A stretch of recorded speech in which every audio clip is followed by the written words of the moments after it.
Good morning and welcome to day 17. This is the gîte we stayed in last night in this lovely little village of Pomps. This is a new building. It's pretty brand new. The old gîte is right back there. That's where the kitchen is. And a couple of showers. And of course we have a playground and some lovely picnic tables. Ooh, I don't know the dog's name, but there was a lady with a dog last night. It's also connected to a big gym. And we had this wonderful ping pong table, which of course we didn't play on, but it was a very nice place for what we got and for the price. Anyway, we're headed off. Got about 25 kilometers to go today. Looks right now like it's going to be a beautiful day. We're not too far from where we left, but yeah, some blue skies out there. Doesn't look so hilly right now. We know it's going to get hilly in the next couple of days because I think 4 days from now we finally run into the path that we walked from Paris back in 2013. Wow, 5 years ago. So we got one of those choices to make here.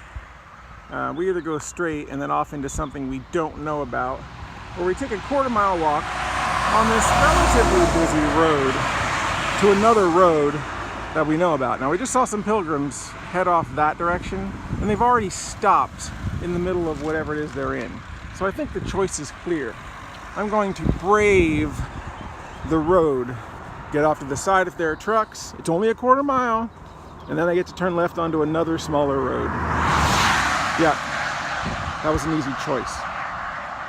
Especially in the morning. See, Rob doesn't mind walking into mud or lakes or puddles when he's only got like a kilometer or two to go. But I still have 24 by now, maybe 23. That's still like 15 miles. Okay, 13 miles. Whatever. That's a long way to walk in wet, muddy shoes because Rob's not a really happy person. So yeah, quarter mile, it's worth it to us. Even with these big trucks. So there's a nice monument here to the Camino with Mary and the baby Jesus. And over here we have a nice little church. Don't know how old it is, but maybe there'll be a sign. We'll get over there and we'll check it out. It started to rain a little bit on us. I don't get it. The sky's blue right there. Rain?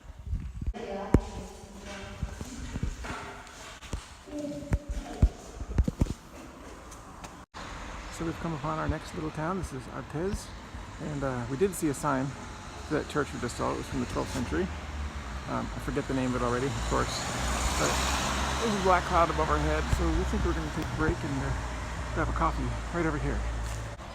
So we just stopped by a grocery store, and then we were walking out of town, looked left, and saw this. We might have to add that as another rule. Just not a, the number 4 rule, look backwards, but sometimes look in a different direction because this view looks pretty cool. Get the whole thing, from left to right.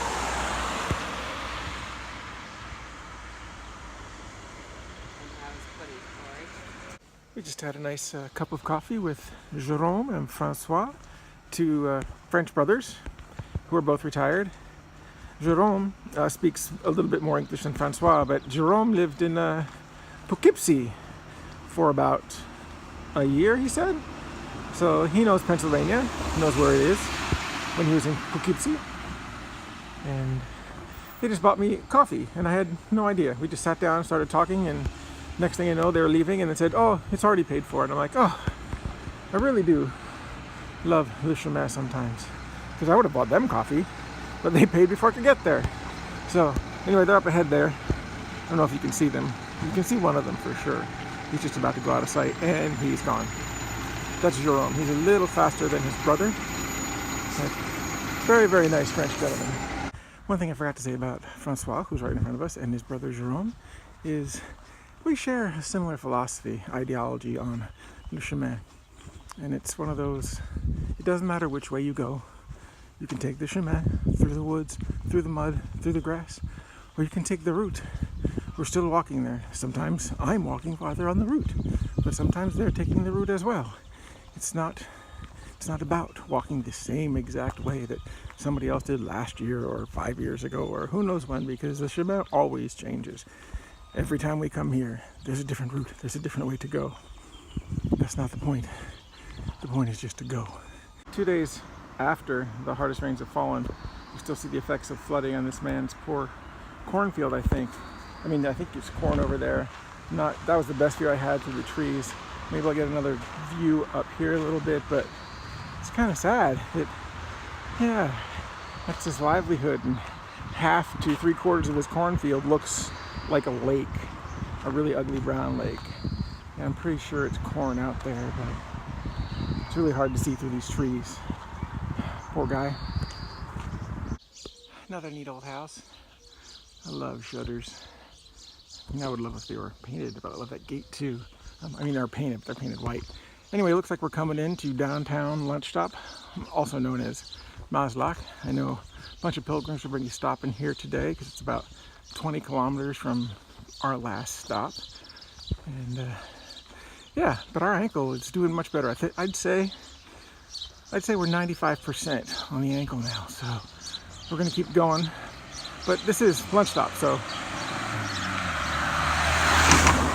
we're going to find a place to stop and eat our lunch.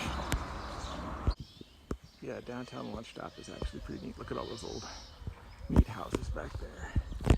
And over here we have a cool barn and a hotel and restaurant. Yep, we're following the red X right now. Why? Because right over here's a lovely picnic table. Well, there's 2 of them. And benches. This looks like a great stop for our lunch. Let's go here.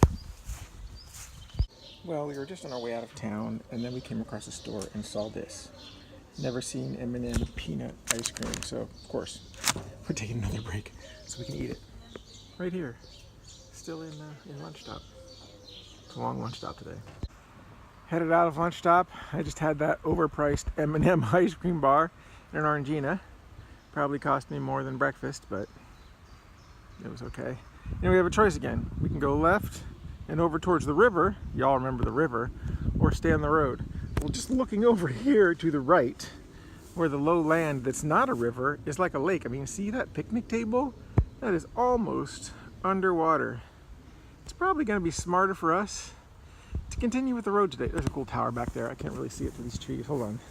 It's pretty neat. Let's see. Oh, sorry about that. I have no idea what that tower is from.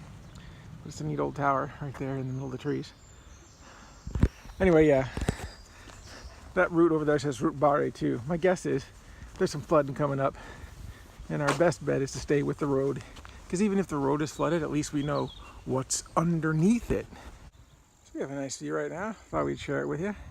Still cool, still overcast. It's a great day for walking right now. Even though the skies are dark, it hasn't rained. Oh yeah, we're still headed up a hill. Alright, I'm sure you've all seen these before, but it's the first time Rob's seen the Roomba lawnmower. That's awesome, especially here in France. Just robot lawnmower, pretty cool. I should get one of those, except I don't have a lawn. It looks like for the last half hour, we might be on this little trail. We're not sure, but we're on it right now. It's not so bad. There's a nice field out there. We got some shade. Definitely the markings and woods on this side. Yeah, nice little trail. According to that, we got 10 minutes to the Abbey of Sauvelade, which is actually where we're staying tonight, we hope. We tried calling them yesterday, and we tried emailing them yesterday. And the lady at the gîte last night, Melanie, lovely lady, she left them a message. So we're just hoping they have a place. There hasn't been too many people on the trail today. At least not coming this distance, so they have 18 places, and they're not the only one in town. We just want to stay at the Abbey because, well, maybe it's kind of cool. Most abbeys we stay in are old and neat. And of course, today we were 95% on roads, like we are right now, but for the last, I don't know, 20, 25 minutes, yep, back to the mud, back to the goop. Luckily, thankfully, graciously, the people at the end of the goop had a nice little stand that had running water and a picnic table, and we were able to wash up, and we're feeling okay now. And the nice cold water on our feet, yeah, that was great.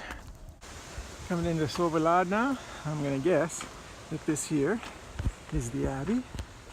And no, that's not for me. But, whew, that's a nice trail down there. But I think this is the place I'm going to want to go. Yeah, and here comes somebody on a tractor. Awesome. Okay, well, this is the église. Looks like they're restoring it. Looks like it's going to cost quite a bit of money. Let's see if we can look inside. Doors open. We'll be quiet.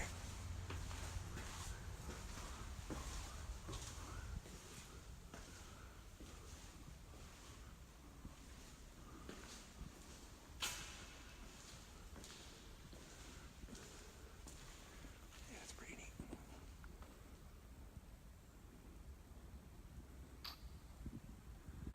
So yes, this is our destination. This is Le Petit La, and it's connected to the Abbey. But it's definitely a one-horse town. I don't even actually see a horse, so it might just be a one pedal on a town. Actually, there's three of us though. And I met a guy who's actually from Southern California. Went to USC. Loved football back in the 70s. Anyway, they've got everything here. They got a gîte. They got bread. They got a little tiny store and a bar. I mean, bar's important. So that's the back side of the gîte, and this is still the back side of the cool entrance. And yeah, I'd say this place is not being used for much of anything right now. It's got some broken windows. Maybe we could go over and look inside one of the windows, but it is neat. You know, Rob likes old stuff. Let's go see inside. It's too bad that some are broken. Too bad it's not an abbey anymore. Can you see anything in there? Because I can't. It just looks like a big empty room. That's cool.